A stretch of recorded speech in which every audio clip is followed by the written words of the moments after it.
अस्सलाम वालेकुम नाजरीन, मोहम्मद इसान चीना आपकी खिदमत में हाजिर 89 HD न्यूज़ का प्रोग्राम पस पर्दा लिए। और आज के प्रोग्राम में हमारे साथ मेहमान हैं रज़िया मलिक साहिबा। और रज़िया मलिक जो हैं ये बैक वक़्त इनका नाम पाकिस्तान की फ़िल्म इंडस्ट्री के साथ साथ पाकिस्तान टेलीविज़न के साथ भी जुड़ा हुआ है। और फिर इन्होंने स्टेज पे जो काम किया वो बहुत ही मिसाली काम था। मैं आपको बताऊं कि आपको यकीनन पता होगा कि 80 की दहाई के आखिर में PTV पर एक बड़ा मशहूर ज़माना ड्रामा जो है वो पेश किया गया। अताउल्लाह कासमी साहब ने उसे लिखा था, आपका खादम, और शीदा टली उसका एक बड़ा मशहूर किरदार था। उसमें भी इन्होंने काम किया। उसके अलावा जो थिएटर की दुनिया का एक बड़ा मोतबर इदारा है जो अजूका थिएटर, उसका बहुत अरसा तक उस पर इन्होंने परफॉर्म किया। और भी बहुत सारे काम हैं जो इनके नाम के साथ वाबस्ता हैं, इनके कैरियर के साथ वाबस्ता हैं। तो नाजरीन, आइए हम फिर रज़िया मलिक साहिबा से गुफ्तगू करते हैं। और बहुत सारी बातें आज हमने इनसे करनी है, आपने हमारे साथ रहना है। रज़िया मलिक साहिबा, पहले तो बहुत शुक्रिया, आपने हमारे लिए वक्त निकाला। आपका काम बड़ा शानदार है और जब उसकी प्रोफाइल हम देखते हैं तो हमें बड़ा फ़ख्र होता है कि हमारे दरमियान हमारी साथी कंपेयर, हमारी जानने वाली एक ऐसी हस्ती भी हैं जिन्होंने फ़िल्म, TV, स्टेज और फिर उसके बाद जो टेलीविज़न के मज़ाहिया प्रोग्राम हैं उनमें अपनी सलाहियतों का लुभाव निभाया है। तो कहाँ से ये सफ़र शुरू हुआ? सबसे पहले तो अस्सलाम वालेकुम चीना साहब, और उसके बाद मैं सब जो हमारे देखने वाले हैं उनको भी सलाम पेश करती हूँ। और आपके 89 जो है चैनल, उनका भी बहुत शुक्रिया, उन्होंने मुझे बुलाया। और तबीयत भी मेरी कुछ नासाज थी, पिछले कुछ दिनों से आपकी तबीयत अच्छी नहीं थी। हाँ जी, आपको लेकिन जवाब नहीं दिया जा सकता था चूँकि एक मोहब्बत, एक प्यार, हाँ, चीना साहब से का हमारा एक बहुत अच्छा रिश्ता है। और इनके साथ मैंने एक रेडियो प्रोग्राम्स भी किया हुआ था। जी बहुत, और वो भी बड़ा हिट हुआ था। जी शायद आपको नाम याद होगा, मैं तो भूल जाती हूँ। हाँ नहीं, वो बड़ा खूबसूरत प्रोग्राम था, हंसता बसता पंजाब, पंजाबी का प्रोग्राम था। तो वो FM 95 पे हम किया करते थे, बड़ा हिट हुआ। सुगरा सदफ का प्रोग्राम था। और उन्होंने मुझे कहा था कि जी आज तुमने प्रोग्राम करके जाना है। तो मैंने कहा जी ज़रूर। उस वक्त मेरी इनके साथ पहली मुलाकात हुई थी और वो बहुत अच्छी मुलाकात थी। फिर हमने एक अरसा तक वो प्रोग्राम जो है किया और बहुत अच्छा किया और बहुत अच्छा हिट हुआ और पसंद किया। अच्छा, ये कहिएगा जो मैंने पूछा, चूँकि TV पे बहुत सारे लोग जानना चाहते हैं कि जिस शख्सियत को आज बुलाया गया है बतौर मेहमान, उनका काम कैसा है, उन्होंने आगाज़ कैसे किया, फिल्म कौन सी थी, TV ड्रामा कौन सा था। तो ये सारी चीज़ें जो हैं ये लोगों के सवालात हैं जो मैं आपके सामने रख रहा हूँ। आगाज़ के बारे में ज़रा बताइए। जी चीना साहब, बहुत मज़े की बात है क्योंकि मैं बेसिकली कॉमेडियन हूँ। अच्छा। लेकिन करैक्टर मुझे हमेशा रोने वाले मिले। अच्छा। रोना मैंने सीखा अपने घर से। अच्छा। क्योंकि घर में मेरी अम्मा हर वक्त रोती रहती थी। अच्छा, तो फिर या मेरे अब्बा से तंग थी, यानी हालात इस तरह के थे। हाँ, मैंने वैसे कई औरतों को होती है, कुछ आदमी ऐसे होते मारपीट वाले, तो वो रोना तो इंसान को आ ही जाता है, लेकिन हंसना और हंसाना, हाँ, ये थोड़ा मुश्किल काम है। तो मैंने आगाज़ किया था रेडियो पाकिस्तान से। अताउल हक कासमी साहब का कोई लिखा हुआ ड्रामा था और अल्ताफ़ुर रहमान कमर साहब ने मेरा ऑडिशन लिया था उस वक्त। ये 95 की बात है, 1995 की। जी 1995 की। तो उस वक्त क्योंकि मैं ऑलरेडी उस वक्त कुछ प्लेस कर रही थी, लेकिन वो सामने नहीं आ सके थे। रेडियो का वैसे भी प्रोसीजर होता है, जो नया जाता है उसका ऑडिशन होता है रेडियो पाकिस्तान। तो उन्होंने मुझे कहा कि जी ये आप एक उर्दू का स्क्रिप्ट है तो इसको आप रिहर्स कर लें। तो मैंने किया। उसके बाद मैंने उनको कहा जी मैं पंजाबी का भी करना चाह रही हूँ जी। तो कहते हैं कि दी नहीं आपको पंजाबी आती है। मैं कहा जी क्यों, मैं क्यों नहीं आती मुझे, लाहौर से पंजाबी क्यों नहीं आती मुझे। तो उन्होंने फिर कहा स्क्रिप्ट नहीं है जी, चूँकि वो अल्ताफ़ुर रहमान साहब, शायद आपको याद हो, आप मिले। हाँ, बिल्कुल। तो वो बहुत ही प्योर किस्म की उर्दू बोलने वाली शख्सियत थे। अल्लाह ताला उन्हें जन्नत में जगह दे, और मुझे वो बहुत याद आते हैं जी। तो मैंने कहा जी आप पंजाबी का मुझे रहने दें, मैं खुद से बोल लूँगी। ठीक। तो वो फिर मैंने पंजाबी का भी ऑडिशन उसी दिन किया। अगर आप कहें तो मैं थोड़े से डायलॉग उसके पंजाबी जी अगर याद है तो ज़रूर दोहराएं। जी बिल्कुल याद है। उन दिनों में ना ये कोई हथौड़ा ग्रुप वाले नई कोई चीजें एक वक्त आया था कि थोड़ा ग्रुप बड़ा मारूफ हुआ था। तो काफी लोग देखभाल के घर में मुलाजिम रखते थे ना। तो दरवाजा ते दस्तक हुंदी ते अंदरों घर वाली पूछती है भाई कौन है, केड़ा है, दरवाजा तोड़ के आना ही। अच्छा। नौकरानी फिर कहती मैं कह जी वो इजाजत तो बेटे मैं अंदर आ जावा। रहन दे, तेरे वर्गे इंज मासूम जिहा मूंह बना के ते अंदर वाड़ आंदियां, मुड़ के चोरियां करके नहा जांदियां ने, बाद च अपने खसमां नूं बुला लैंदियां ने कि आ जाओ आके चोरी करो, ते हथौड़ा गुप वाले आके जेड़े ने ओ हमले कर दे, वारदात कर दिंदे ने। ते कहंदी बीबी जी तुसीं दरवाजा ते खोलो, मैं ते इहो जी नहीं। बीबी जी दरवाजा खोल देने ते हाँ की है, बीबी जी मेरा बच्चा छोटा जिहा किन्ने दिनों तो भुखा है देखो दूध भी नहीं पीता, मैं थोड़ा जा घुट को दूध दे दो। हाँ तेरे वर्गियां सड़कां ते ही मैं वेखियां ने खाली फीडर लैके ते सारा दिन बच्चा भुखा ही रखदियां ने। पर बीबी जी मैं उन्ना चाहनी है तुसी चलो मैनू नौकरी करा दो, मैं तो नौकरी कर लांगी। हाँ हाँ ठीक है चल ठीक है कल तो तू काम ते आ जाए। तो ए मैं खुद ही एक करैक्टर कीता सी। ए ਤੁਹਾਡੇ ਡਾਇਲੌਗ ਸਨ ਉਹ ਐਡੀਸ਼ਨ ਦੇ ਦੋਵੇਂ ਡਾਇਲੌਗ ਮੈਂ ਹੀ ਆਪੇ ਹੀ ਬੋਲੇ ਸੀ ਤੇ ਉਹ ਫਿਰ ਮੇਰਾ ਕਲੀਅਰ ਹੋ ਗਿਆ ਤਾਂ ਮੈਂ ਸੈਕਸ਼ਨ ਹੋ ਗਿਆ। ਠੀਕ ਹੈ। ਅੱਛਾ ਜਿਹੜਾ ਇੱਕ ਤੁਸੀਂ ਇਹ ਦੱਸਿਆ ਕਿ 95 ਦੇ ਵਿੱਚ ਤੁਹਾਡਾ ਹੋਇਆ ਰੇਡੀਓ ਦਾ ਐਡੀਸ਼ਨ ਜੀ ਜੀ ਤੇ ਟੀਵੀ ਦੇ ਡਰਾਮੇ ਤੇ ਤੁਸੀਂ ਇਹ ਤੋਂ ਪਹਿਲਾਂ ਨਹੀਂ ਸੋ ਕਰ ਰਹੇ जी। मैं टीवी का ड्रामा जो है ना वो मैंने किया ऐसे हादसाती तौर पे ना। मेरी एक फ्रेंड है, वो आज भी फ्रेंड है जी, शगुफ्ता कदीर साहिबा। शगुफ्ता कदीर तो वो ऑलरेडी टेलीविजन पे काम कर रही थी। ड्रामा उन दिनों में धूप दौर चलता था। हामिद राना साहब थे सोना चांदी वाले और शगुफ्ता बाजी उनकी बेगम बनी थी। ठीक। तो उन्हीं दिनों में इलेक्शन 88 हो रहा था, तो एक ड्रामा हुआ अताउल्लाह कासमी का आपका खादिम। तो उन्होंने कहा कि जी ये इसमें एक छोटा सा करैक्टर है नौकरानी का, तो आपके साथ ही लड़की जो आई है ये कर लेगी। तो मैंने कहा जी मैंने कभी किया ही नहीं। मैंने कहा नहीं आप मुझे लगता है आप कर लेंगी। तो वो एक सुरैया का करैक्टर था जो कि नौकरानी थी।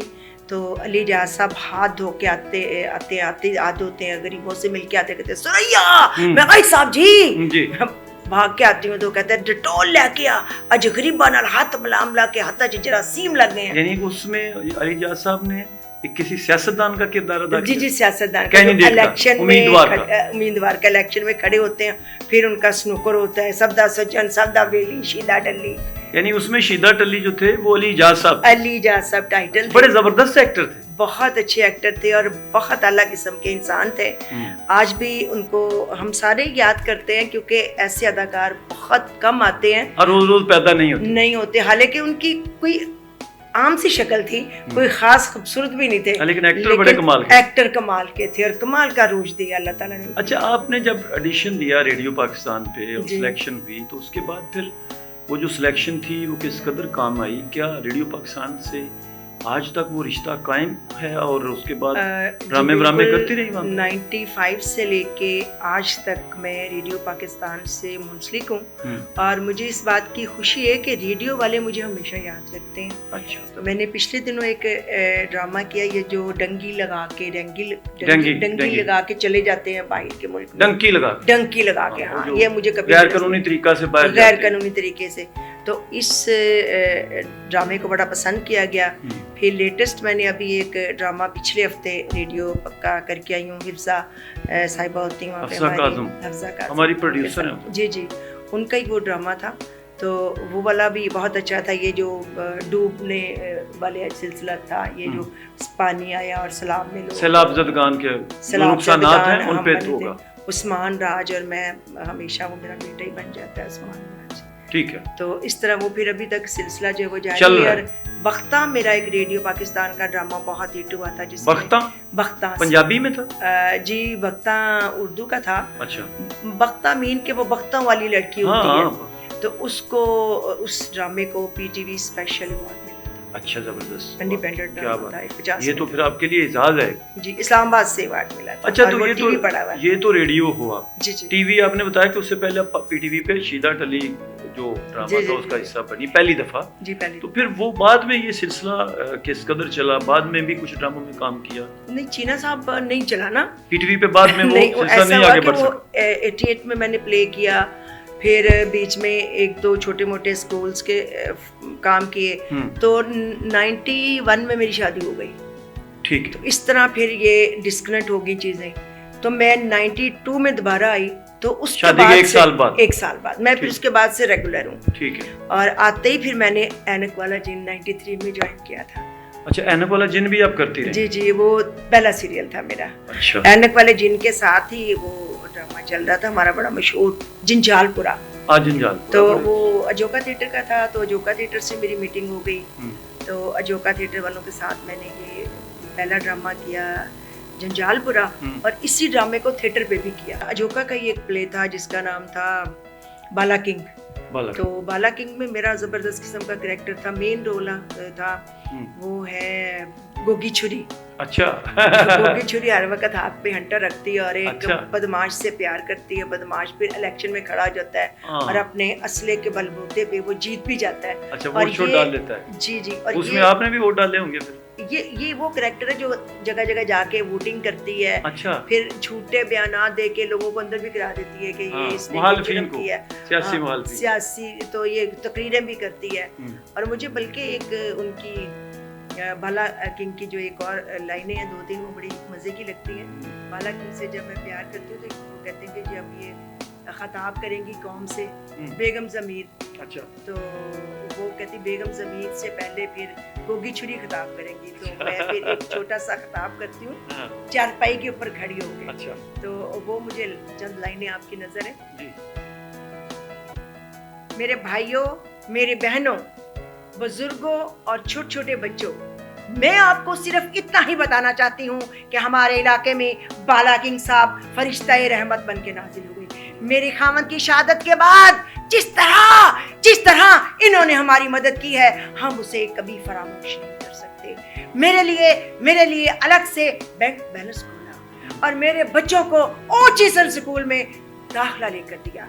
यहाँ तक एक मिनट है, ये कपड़े जो मैंने पहन रखे हैं इन्हीं के दिए हुए। अगर बाला किंग साहब ना होते तो न जाने हमारा क्या हश्र होता और मुझे बच्चों को पालने के लिए न जाने क्या क्या करना पड़ता। तो ये एक छोटी सी तकरीर होती है बाले के फेवर में जो कि मैं करती हूँ। तो ये मेरा उसमें यही ड्रामा हम नॉर्वे में कर गया। ये नॉर्वे में जी, ये नॉर्वे में रिस्पांस ठीक था, बहुत अच्छा रिस्पांस था, लेकिन उनको समझ नहीं आती थी। लेकिन काफ़ी लोग वहाँ पे पाकिस्तानी भी थे जो कि बहुत ज़्यादा पाकिस्तानी ड्रामे को पसंद कर रहे थे, क्योंकि वहाँ बहुत कम ड्रामे होते थे, या इससे पहले शायद हुए ही ना हो। अच्छा, मैं पिछले दिनों टीवी देख रहा था, दुनिया टीवी। जी जी। उस पे मैंने आपका एक देखा, वो उनके साथ सोहेल साहब के साथ कोई एयरपोर्ट का सीन था। तो ये जो बराह रास्त आपकी अदाकारी आपने थिएटर पे की, और आपका ज़्यादातर काम थिएटर पे है और थिएटर का काम सबसे मुश्किल होता है। जी जी। तो टीवी पे फिर ये कितना मददगार हुआ जो आप अस्पताल में आपकी एंट्री होती है या स्लॉट होते हैं? टेलीविजन के लिए मैंने जिन्ना साहब बहुत सारे सीरियल किए हैं, बल्कि हर सीरियल के साथ एक कहानी वाबस्ता होती है। दुनिया सीरियल था नुसरत ठाकुर साहब का जी, इनका था, अजोका का था जंजालपुरा, फिर उड़ान था, अजीम साहब का था झुकता है आसमान, कैसे कैसे। तो इस तरह के बहुत सारे प्लेस किए मैंने, फिर रेगुलर ही कर रही हूँ, अभी भी कर। तो एक दिन मुझे दुनिया न्यूज़ से कॉल आई उनके अशान साहब की, जो हमारे प्रोड्यूसर, तो उन्होंने कहा कि जी ये आप एक कैरेक्टर है मलका का, ये आप करेंगी? मैंने कहा जी बिल्कुल कर लूँगी। तो आप दुनिया चैनल 9 में चली गई। फिर उन्होंने मुझे कहा उसी दिन रिकॉर्डिंग, लेकिन उन्होंने एक एग्रीमेंट छोटा सा लिखा है मेरे से। उन्होंने कहा कि जी आप ये प्रोग्राम जब कर रही हैं तो इस तरह का प्रोग्राम आप कहीं और नहीं करेंगी, ठीक है, और कराची में भी नहीं जाएंगी। बिल्कुल ठीक। तो मैं पिछले 8 साल से सोहेल अहमद की बीवी बनती हूँ। एक उसमें सेगमेंट होता है जिसको हम कहते हैं कि महल्लेदार, ठीक। तो एक मैं उनकी बीवी बनती हूँ, वो कहते हैं कि बड़ी खूबसूरत मेरी बेगम है, नवाबी खानदान से, घूंघट निकालिए, कहती है अच्छा जी, घूंघट निकालिए, बड़ा मशहूर डायलॉग है। जी जी, वो बेगम घूंघट निकालिए बेगम। मैं जब किसी की बात करती हूँ घूंघट निकालिए, मैं आपको कह रहा हूँ। तो सोहेल साहब एक माना हुआ नाम है, और उन जैसा आर्टिस्ट मैंने नहीं देखा, कहीं भी नहीं देखा। एक्टर भी बड़े अच्छे हैं, सारे बहुत अच्छे हैं जी। अमान चैन ने, नवाज अंजम साहब है, जुल्फी है, वो मोटा, वो एक पतला सा है लड़का, वो जुल्फी है, गोगा जी हैं, ये गुजरावाले से ताल्लुक रखते, तकरीबन सारे गुजरावाले के, बस नवाज अंजम जो है वो मुल्तान से। अच्छा, एक बात तो रह ही गई, ये बातें नहीं रहती कोई नहीं है। फिल्म इंडस्ट्री के हवाले से भी आपका नाम जो है वो मारूफ है कि आपने कुछ फिल्मों में काम किया, तो इस जीवन में भी बताइए कि कौन कौन सी मारूफ फिल्म थी, पंजाबी थी, तो इस हवाले से मैं चाह रहा था कुछ तज़किरा हो। मैंने ना एक जब मैं थिएटर कर रही थी ना जी, तो हमारी एक आर्टिस्ट थी बड़ी अच्छी बड़ी प्यारी, उन्होंने मुझे ऑफर की एक फिल्म, ज़ुमरद खान का नाम आपने ज़ुमरद, हाँ, थिएटर वाली जी, एक पुरानी ज़ुमरद थी ना, फिल्म वाली वो नहीं, ये थिएटर वाली ज़ुमरद अच्छा। खान थी। तो उन्होंने मुझे, उनका बेटा भी दौरान एज ए चाइल्ड स्टार काम करता था, तो उन्होंने मुझे कहा कि जी ये तुम एक फिल्म है तो तुम कर लोगी। तो साइड उसमें हीरोइन का कैरेक्टर था, लेकिन वो थी ये वाली पश्तो। मैंने उनको द हशर मैदान उसका नाम था, ठीक, कि जी मुझे तो पश्तो नहीं आती। तो कहती है सोनिया सानू कर आती है, इसकी तो डबिंग हो जाती है। डबिंग हो जाती, तो मैंने कहा चलिए ठीक है मैं कर लेती हूँ। तो वो छोटा बदर, एक तो बदर मुनीर साहब, एक छोटा बदर भी उन दिनों में आया था, अभी भी होगा शायद, ठीक। तो उनके साथ मैंने सेकंड पेयर में वो पहली फिल्म की। उसके बाद फिर एक फिल्म मुझे साहिबा अफर हुई, इसमें ये सना पहली दफा आई थी, सना की अच्छा, friend अदाकारा बनी। सना जो, हाँ जी। फिर इसमें ये जिसमें ये गाना भी बड़ा मशहूर, साहिबा साहिबा वाला। तो उसके बाद फिर मुझे ये लगा कि मैं शायद फिल्म के लिए नहीं बनी, कंफर्टेबल नहीं थी, मैं कंफर्टेबल नहीं थी, क्योंकि मेरा ना बड़ा टेलीविजन का हर्ज होता था, रेडियो का हर्ज होता था, स्टेज का हर्ज होता था, जो कि मैं जो का रेगुलर कर रही थी। कमर्शियल थिएटर पे मैंने शर्तिया मिठे किया, फिर और चंद ड्रामे किए, फिर मैंने छोड़ दिया, बस मैं फिर अजोका ही करती रही। ठीक। तो फिर कुछ गैप आया फिल्मों में। फिर कोई आज से कुछ 5-6 साल पहले सरमद खुर्शीद की मैंने बड़ी अच्छी फिल्म की हिट कमली। तो कमली में बड़ा अच्छा कैरेक्टर था मेरा, और वो लोगों ने पसंद भी की। कमली के बाद मैंने एक मूवी की लोड वेडिंग, फहद मुस्तफा के साथ कराची करके आई, रिश्ते कराने वाली का कैरेक्टर था, जो कि पंजाबी उर्दू मिक्स जो होती है ना, वो होती है, उसको हम कहते हैं गुलाबी उर्दू।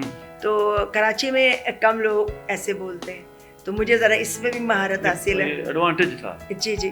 तो वो आए नबील साहब, तो नबील ने कहा कि जी नहीं, नबील कुरैशी का नाम है जो डायरेक्टर, जिन्होंने लॉ फिल्म भी की भी, बड़े अच्छे डायरेक्टर हैं, एक्टिंग भी करते हैं शायद। नबील नहीं, वो नबील और है, ये नबील और है, ठीक है, वो सिर्फ नबील ही है, ये नबील, इनका नाम नबील कुरैशी है। तो उन्होंने कहा कि जी मैं वो इनकी फिल्म लॉ है तो आप ऑडिशन के लिए आए। मैं कहा प्रभा सारी उम्र गुजर गई, उन्होंने ऑडिशन ही देना रहना। कहते नहीं, देखें उन्होंने कुछ लाहौर से एक्टर कास्ट करने हैं, तो उनमें आपने आना है। तो चले मैं चली जाती हूँ, तो मैं चली गई। तो ये जब उन्होंने कहा कि ये डायलॉग बोलो, तो वो मैंने बोली। जब तो उन्होंने कहा कि जी मुझे तो ये कैरेक्टर चाहिए, ठीक है, यही करेंगे। तो वो यही था, हाय नी तू की अपना बुरा हाल कर लिया है। अब फेसबुक पे कैसी कैसी तूने कुत्ते बिल्ली वालियां मुंह के ऊपर लगा के फोटो में लगाई हुई हैं। अपनी फोटो लावे तो कोई चज का रिश्ता भी तुमको लभे ना, इसीलिए तुमको रिश्ते नहीं लभते, बैठी रहे और घर में बैठ के बात सुन। ये मोटी होती रहती है वक्त है, और थोड़ी सी डेटिंग कर ताकि कोई मुंडा लभे। इस हालत में तो तुम्हें मोटे मोटे भाई लभने हैं, बुजुर्ग लभने हैं। फिर तेरी माँ कहती है पढ़ा लिखा भी हो, नौकरी भी करता हो, बिजनेस भी करता हूँ, अब इस हालत में तो रिश्ते नहीं मिलेंगे। तो वो ये थोड़ी सी गुलाबी उर्दू थी, तो ये मैं कराची करके आई लोड वेडिंग। उसके बाद फिर एक लंदन के लिए, लंदन फेस्टिवल में एक मूवी होनी थी जिसका नाम है माई प्योर लैंड। जी, वो हमारे जोका में हमारे बड़े अच्छे आर्टिस्ट हैं, वो उसके डायरेक्टर शोएब सुल्तान, शोएब अदर सुल्तान। तो उनका मैंने एक ड्रामा भी कभी किसी ज़माने में थिएटर किया था जोका से। तो वो फिल्म उन्होंने फिल्म मेकर पढ़ी बाहर से, तो उन्होंने कहा कि जी ये आपने करेक्टर करना है। और वो रियल स्टोरी थी 90 की, जब इकबाल मसीह का मर्डर हो गया था, छोटी उम्र के बच्चे का, शायद आपको ये सारी स्टोरी का पता। तो वो फिर 90 के वैसी ड्रेसेस भी बनवाए मेरे लिए। जी। वो वाली मैंने फिर इकबाल मसीह की मदर का कैरेक्टर किया। और छोटा बच्चा जो था वो वहाँ से आया था कराची से, वो मेरा बेटा बना, जो कलीनों का काम करता है। और एक कलीन उसका इतना ज़्यादा कॉस्टली बिक जाता है कि उसकी मांग जो है वो बैरूनी मुल्क में होना शुरू हो जाती है, और सारे गाँव वाले जो हैं वो उनसे जेलस हो जाते हैं और उस बच्चे का मर्डर कर देते हैं। और बच्चा नियर अबाउट कोई 10 साल का होता है। वो फिल्म मेरी ऑस्कर अवार्ड के लिए सिलेक्ट हुई, और वहीं पर लंदन फेस्टिवल में। चलें रज़िया मलिक साहिबा, बहुत शुक्रिया, आपने हमारे लिए वक्त निकाला, हमें बहुत सारी चीज़ें आपने बताई। एक मैसेज आपने देना है, लेकिन एक मेरे जहन में ये बात आ रही थी कि पिछले दिन मैंने रूबी अनम साहिबा का एक इंटरव्यू सुना, उस पर उन्होंने बुशरा अंसारी खासी तनकीद की, बाद में उन्होंने मादरत भी कर ली। जी। इसी तरह कुछ हमारे एक नासिर अदीब साहब राइटर हैं, उन्होंने रीमा बेगम के हवाला से और कुछ और लोगों के हवाला से। जी जी। तो सारे लोग जो हैं वो अपने शोबे के लोगों का जो सीनियर्स हैं उनका एहतराम भी करते हैं और लिहाज भी करते हैं, और शोबे के जो बड़े हैं वो बच्चों के लिए शफकत का बायस बनते हैं। लेकिन यहाँ पे मैंने देखा यानी एक बड़ा नाम है और इतनी फिल्में उन्होंने लिखी, तो जब मैंने सुना नासिर अदीब साहब की गुफ्तगू तो मुझे ये पता लगा कि अगर आज हमारी सोसाइटी यहाँ पे पहुँची है जिसको हम हर वक्त मजम्मत करते हैं, तो उसकी वजह शायद इस तरह के राइटर्स हैं जो किसी अपने कुलीग का या साथ काम करने वाले को एहतराम नहीं देते, बल्कि ये चाहते हैं कि उनके अलावा किसी को इज्जत ना, डिग्रेड करते हैं। इसी तरह रूबी अनम साहिबा जो हैं उन्होंने यानी बुशरा अंसारी जो हैं वो रूबी अनम का तो उनसे कंपेयर करना बनता ही नहीं है, वो बहुत बड़ी अदाकारा है। सबसे पहले तो मैं नासिर अदीब साहब से रिक्वेस्ट करूंगी कि जो भी आने वाले लोग होते हैं, बच्चे होते हैं, लड़कियां होती हैं, तो उनको बहुत ज़्यादा उम्मीदें वाबस्ता होती हैं अपनी सीनियर से। हाँ। बल्कि उनका तो ये ख्याल होता है कि हम जाएंगे और उनको कहेंगे कि हमें ड्रामे में या फिल्म में काम दे, वो हमें मिल जाना काम और हमें दे देंगे। तो वो बहुत, चूँकि उन्होंने देखा नहीं ना होता, सिर्फ काम देखा होता है, तो वो काम की वजह से हमें जानते हैं या आपको जानते हैं, जीना को जानते हैं काम की वजह से। अब पता तो तब चलता है ना जब हम आपसे मिलते हैं या नासिर साहब से मिलते हैं, बुशरा से या रूबी अनम से मिलते हैं। तो बिल्कुल ये मैं दिल से कहूँगी कि जिसको भी उन्होंने कहा है या डिग्रेड किया है, नहीं करना चाहिए और प्यार मोहब्बत से पेश आना चाहिए। और उनका एक नाम है, एक इमेज बना हुआ है लोगों की नज़र में, लोगों के दिलों में, वो इस तरह वो इमेज ख़राब होता है। वो चाहे कोई भी हो, अगर किसी को हम करेंगे सेट पे करेंगे, आउट ऑफ द सेट करेंगे तो अच्छा नहीं लगेगा। रूबी अनम मेरे से जो कि सीनियर है, मैं जब आई थी तो ऑलरेडी रूबी अनम साहिबा काम कर रही थी। वो मुझे प्यार भी बहुत करती हैं, अच्छी भी हैं, लेकिन मुझे नहीं पता कि उन्होंने क्यों किया ये सब, क्यों किया ये। उनको कहा, ये कहा, बाद में माजरत भी की, तो ये कहा कि चल अम्मा माफ़ कर दे। माजरत का भी कोई ये अच्छा तरीका नहीं था। ये नहीं होता, आप कहें और फिर कह रही है कि जी मैं तो ऑफ द कैमरा कह रही थी, तो उनसे रिकॉर्ड कर लिया। भाई ऑफ द कैमरा भी हम किसी की बुराई क्यों करें? सोच समझ के बात करनी चाहिए। अगर हम एक्टर हैं, अगर हमें अल्लाह ताला ने इज्जत दी है और रूबी को इज्जत दी है अल्लाह ताला ने, और अल्लाह ताला ने बुशरा अंसारी साहिबा को उससे ज्यादा बहुत ज्यादा इज्जत दी है। और यहाँ तक कि जब ये आपने शायद वो नहीं देखा, शीबा भट्ट साहिबा का बयान, शीबा भट्ट ने कहा कि जी ये मेरी शागिर्द है और मैं इसको लेके आई हूँ रूबी अनम को, और इस बयान के बाद मैं बुशरा अंसारी साहिबा से माजरत भी करती हूँ, और आज के बाद मैं कभी ये ऑन एयर कहूँगी नहीं कि ये मेरी शागिर्द है। कितनी उस्ताद भी नाराज की, तो खैर उन्होंने उनसे भी माजरत की। तो बाकी रूबी साहिबा से भी ये बिल्कुल हाथ छोड़ के रिक्वेस्ट है कि अल्लाह ताला ने आपको बहुत इज्जत दी, आपको वायरल होने की ज़रूरत ही नहीं है। उसका भी ख्याल रखें और दूसरों का भी ख्याल रखें। और रूबी से भी बहुत ज़्यादा लोगों की उम्मीदें वाबस्ता हैं, और अगर उन्होंने इस स्टेज में अपने आप को मेंटेन रखा हुआ है तो ये बहुत बड़ी बात है। तो हमारी तो दिल से दुआ है जी जीना साहब, आपको, चैनल वालों को, और बुशरा साहिबा का, और हमारे जितने सीनियर्स हैं, जूनियर्स हमें देख रहे हैं, अल्लाह ताला उन सबको बहुत सारी ढेरों इज़्ज़तें दे। बहुत शुक्रिया रज़िया मलिक साहिबा। नाज़रीन, ये थी रज़िया मलिक, उनकी गुफ्तगू आपने सुनी, और हमारी कोशिश होती है कि हम जो भी मेहमान बुलाएं कुछ ना कुछ ऐसी उनसे गुफ्तगू करें कि आपके लिए कोई नई चीज़ उसमें हो। इनका जो काम है वो वाकई बड़ा भरपूर है, बड़ा दबंग है, और इन्होंने जिस स्टेज पे काम किया या टीवी पे किया या किसी फिल्म में किया, तो बड़ी मेहनत की। मैं ज़ाती तौर पे जानता हूँ, कंपेयरिंग बहुत अच्छी करती हैं क्योंकि मेरे साथ ही एक रेडियो प्रोग्राम करती रही। तो फिर एक सबसे बड़ी खूबी ये है कि कोलीग्स का, साथियों का, सीनियर्स का, इवन कि जूनियर्स का भी एहतराम भी करती हैं, ख्याल भी रखती हैं। ये बड़े वस्फ की बात है जो कि सारे लोगों में नहीं होता, सबको हालांकि इसका ख्याल रखना चाहिए। मैं उम्मीद करता हूँ कि मेरा आज का जो प्रोग्राम रज़िया मलिक साहिबा के साथ हुआ, नाज़रीन आपको अच्छा लगा होगा। मुझे मेरे आज के प्रोग्राम से इजाज़त दीजिए। अपना बहुत सारा ख्याल रखिएगा नाज़रीन। अल्लाह आपका हम